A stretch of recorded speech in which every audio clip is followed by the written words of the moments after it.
I stepped outside, coffee in hand, ready for a peaceful morning, but what I saw in my driveway made my heart stop. There, on my truck, was a yellow wheel clamp with a $390 release fee.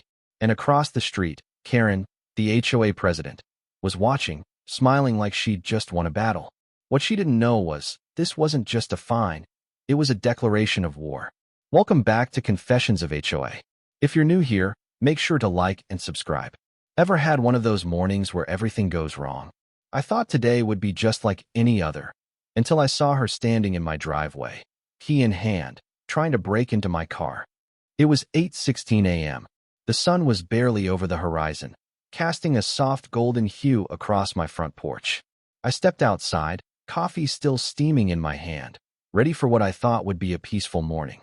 The neighborhood was quiet, the kind of peace you can only find in a suburban cul-de-sac. I took a deep breath, relishing the calm before the storm of the workday. But that tranquility shattered the moment I saw her. There, in my driveway, was Karen, the HOA president, hunched over the driver's side door of my truck, her face a mask of frustration. In her hand was a shiny brass key, and she was jamming it into the lock like she was trying to disarm a bomb. "Hey, what are you doing?" I called out, confused. She spun around so fast, it almost looked choreographed. Her eyes widened as if I'd just caught her in the middle of some grand conspiracy. "This is for community safety," she exclaimed, like I was supposed to understand. "All vehicles in this neighborhood must allow HOA emergency access. Your refusal is highly suspicious." I blinked, still processing the absurdity of the situation. I hadn't said a word to her about anything, let alone refuse anything. I just stood there, clutching my coffee, unsure how to respond.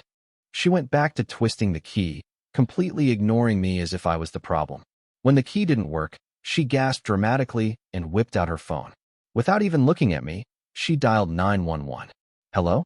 Yes, there's a non-compliant male refusing a mandatory HOA safety inspection on his vehicle. It's causing a safety risk," she said, pointing at me like I was some kind of criminal. I stood there stunned. She was calling the police on me? The last thing I expected this morning was to be treated like a criminal by my own neighbor. What she didn't know? The non-compliant male she was reporting was the county sheriff. Stay tuned, because the next moment was even more unbelievable. It wasn't long after I moved into the neighborhood that I first met Karen, the HOA president.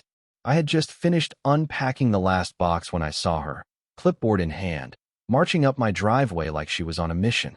No, welcome to the neighborhood, or any pleasantries.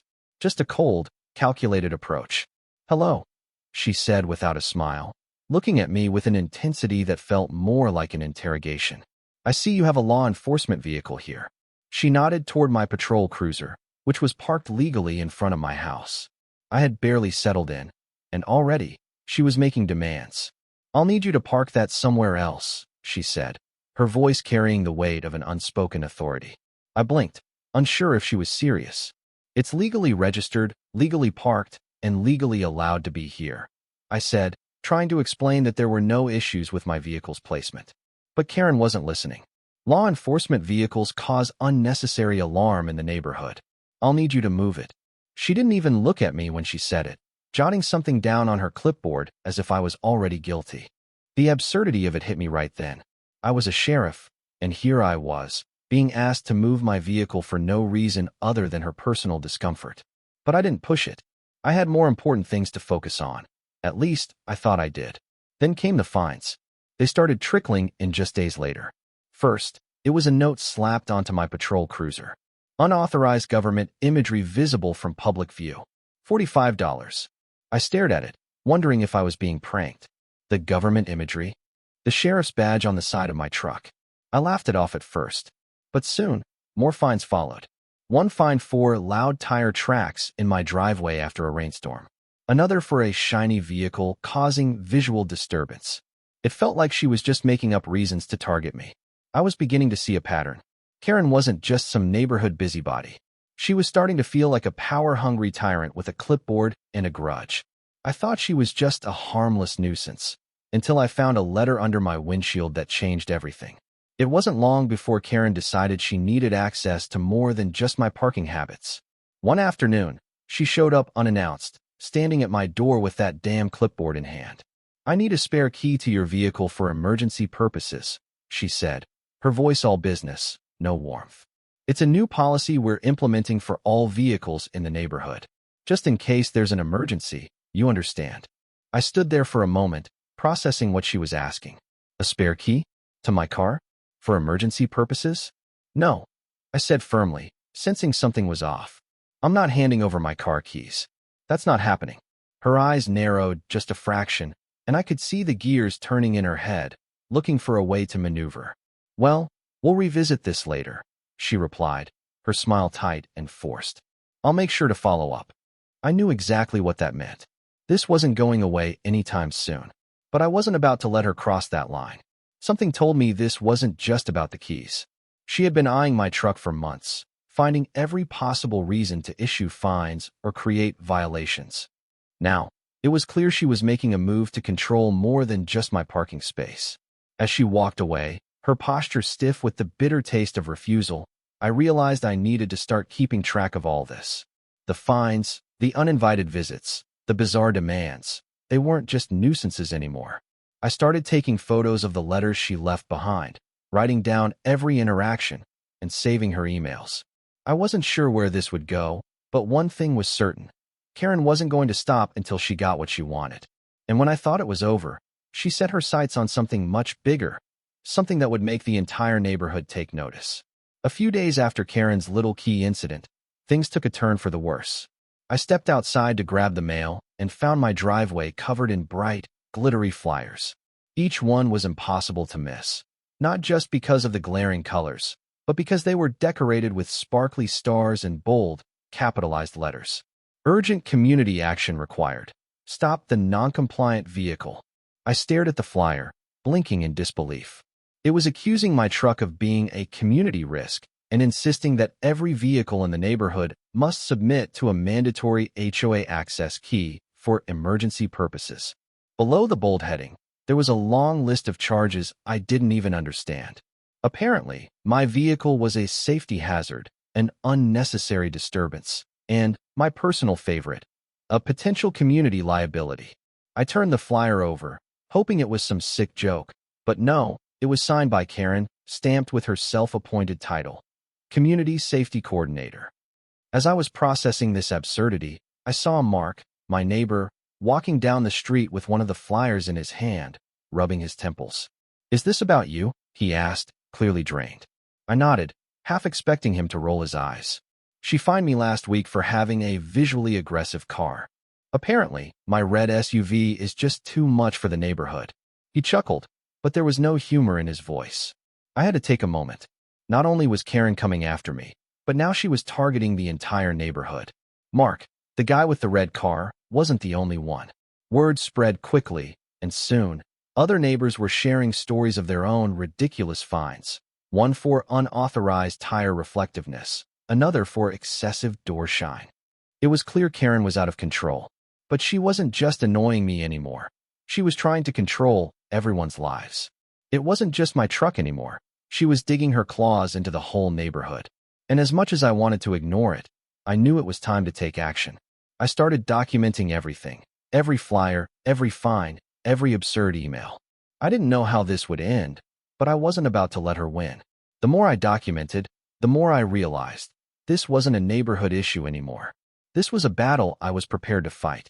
Stay tuned, because the next step in this absurd story was about to get much, much worse.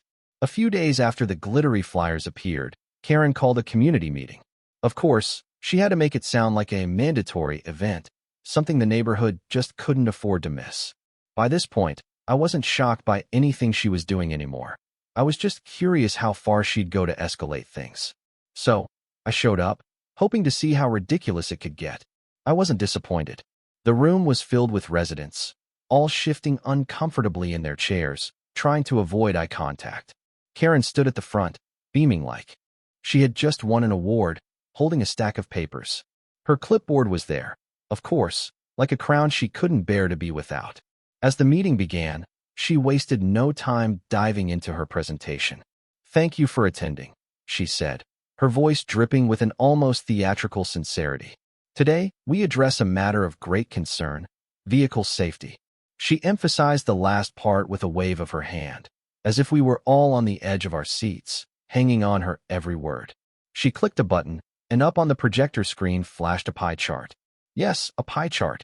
It showed, with alarming seriousness, that my truck was the largest cause of community instability in the neighborhood. And there, on the side, was a blurry, oddly angled photo of my vehicle. It looked like it had been taken from the ground up, probably to make it look more menacing. The picture was so bad, I almost laughed, but I could feel the tension in the room. She wasn't just making a point. She was painting me as a villain, a threat to everyone. I glanced around the room, and it hit me. This wasn't just a petty HOA drama anymore. Karen was trying to rally the entire neighborhood against me. Her facts weren't facts at all. They were fabrications, twisted into something she could use to control us. I could feel the weight of her words settling over the room. People were listening. Some even looked uneasy, glancing over at me, unsure what to make of the supposed threat my truck posed. But I wasn't going to sit quietly. I took out my phone, started recording, and documented every word, every image on that projector.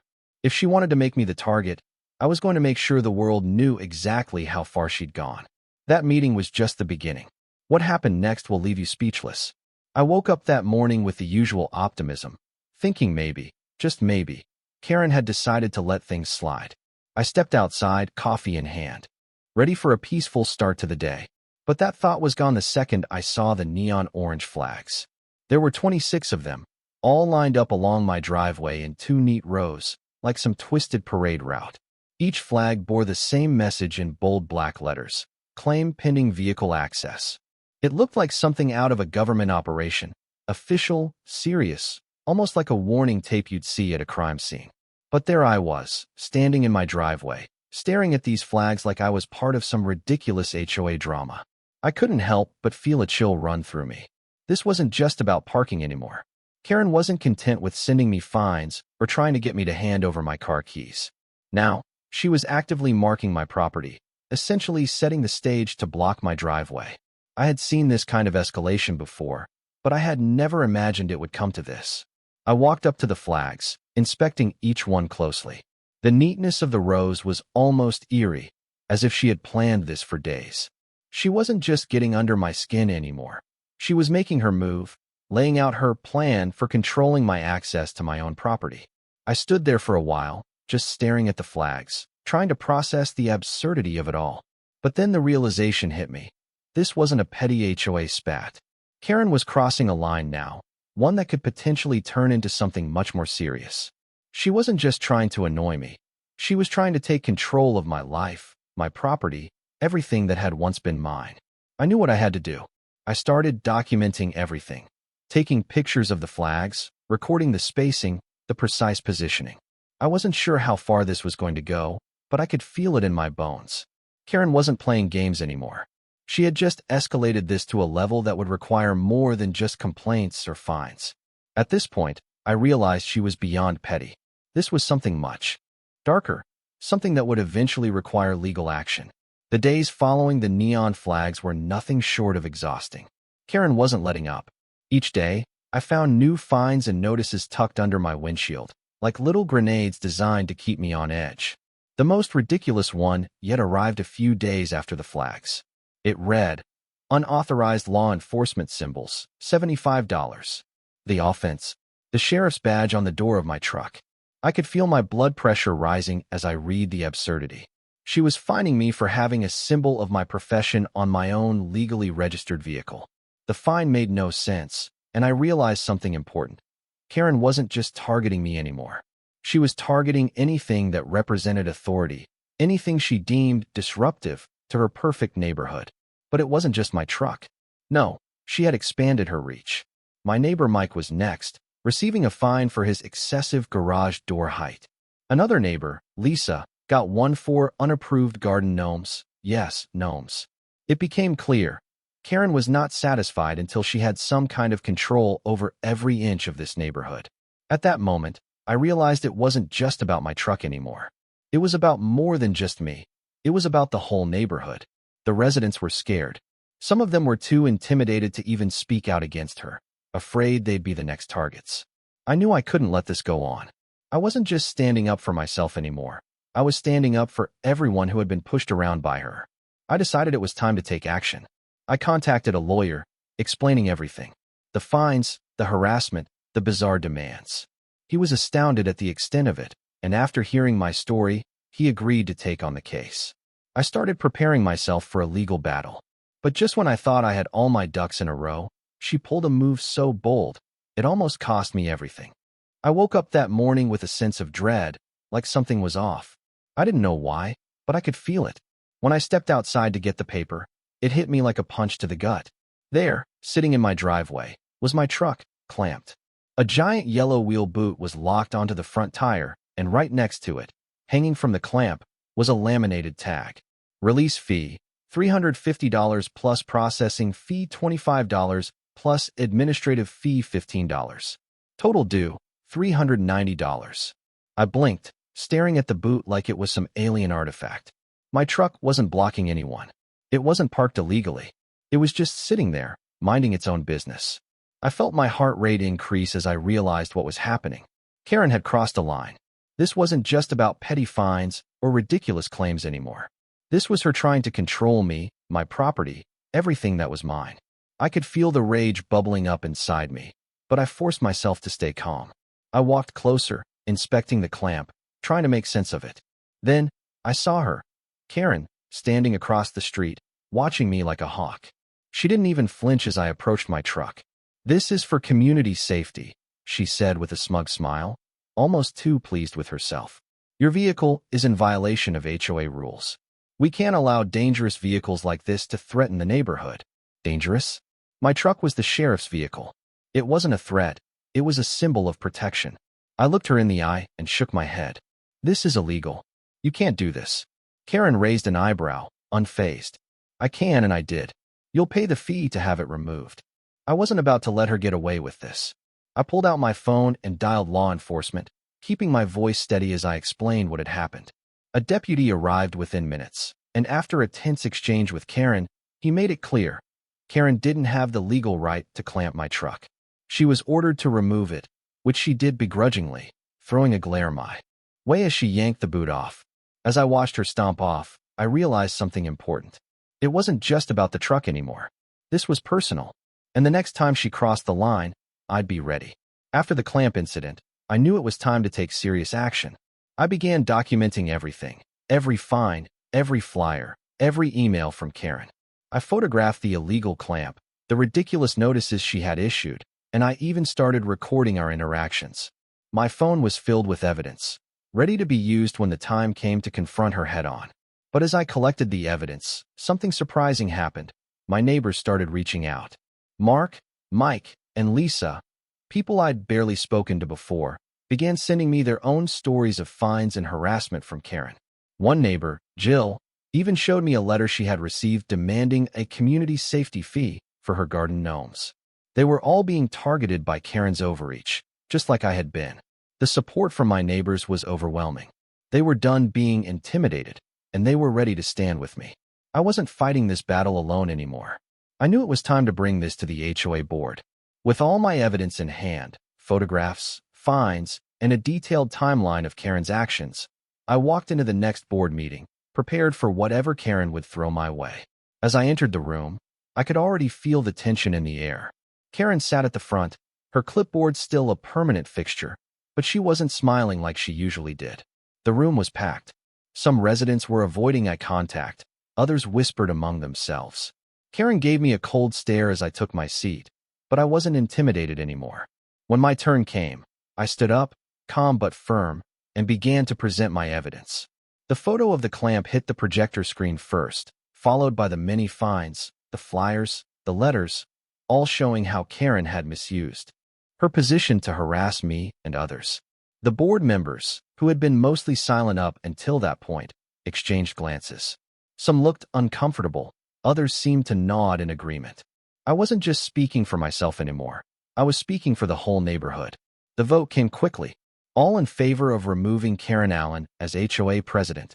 The hands went up one by one, and I felt a weight lift off my shoulders as Karen's reign crumbled in front of her. It wasn't over yet. But the end was in sight. Or so I thought. Just when I thought I had finally put an end to Karen's reign of terror, she pulled one last move. One so bold, it almost slipped right under the radar. I woke up to find formal letters from something she called the Community Oversight Initiative. The envelope was heavy with the weight of authority she had once again fabricated. Inside, a letter demanded that all residents comply with her newly invented rules. She wanted fees for mandatory participation in her initiative, citing safety concerns that only she could address. I didn't need to read the rest to know this was her last attempt to control everything. It was classic Karen, creating a fake authority and pushing her narrative, hoping the neighborhood would comply out of fear or ignorance. But this time, I wasn't going to let her get away with it. I brought the letters to my son, who had been working at the sheriff's office, and we started gathering evidence together. We carefully documented everything, from the falsified claims in her letters to the unregistered fees she was attempting to collect. My son, who had seen enough of Karen's antics, agreed that it was time to escalate things. After going through the letters and cross-referencing the laws, we knew we had enough to pursue criminal charges. We made sure everything was airtight, ready to go to the authorities. Karen's latest stunt was not only harassment, but fraud. The final HOA meeting arrived, and this time, the room felt different. The tension had shifted. There was no longer a fear of Karen. Residents filled the seats, many with copies of the letters she had sent out. When the vote came, there was no hesitation. All in favor of removing Karen Allen as HOA president. The hands shot up, and I could feel the weight of the room lifting as the motion passed. For the first time in months, the neighborhood breathed a collective sigh of relief. People started talking to each other again, walking their dogs, watering their lawns, doing the things that had been disrupted by Karen's tyranny. As I reflected on everything, I couldn't help but feel victorious. Her obsession with control had finally led to her downfall. But as much as I wanted to celebrate, I knew deep down that people like Karen would always exist, lurking in the background, waiting for their next opportunity to disrupt. But for now, I could rest easy, knowing the neighborhood was finally free. Thanks for watching Confessions of HOA. If you enjoyed this story, don't forget to like the video and subscribe to the channel for more HOA drama. You never know what the next HOA nightmare might bring.